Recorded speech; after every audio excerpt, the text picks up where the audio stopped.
Abbaan Jifaar mootii Jimmaa qofaa osoo hin ta'in mootii bilchaataaf fagoo yaadan turan.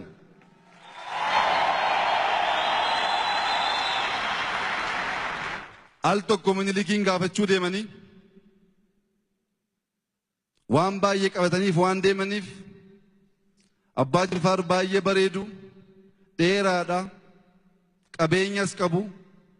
Minilik argeetu yaa Abbaa Jifaar beela dandeessaa jedheen. Abbaan Jifaar maal taate yaa mootii beela dhiisiitii quufayyuu danda'ee jiraachaa jira miti jedheen.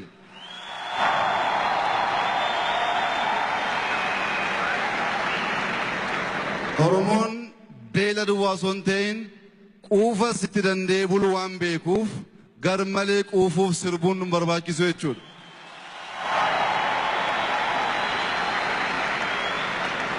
Garmalee quufuuf sirbuun bara 83 84 Oromoo irratti waan fide hin dagatina.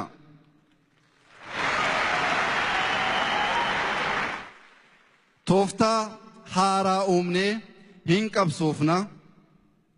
Amma danda'amaa ta'etti ni hammanna. Amma danda'amaa ta'etti jaalalaaf karaa dimokiraatawaa ta'een hammannee bulchuudhaan yaalla. Waan tokko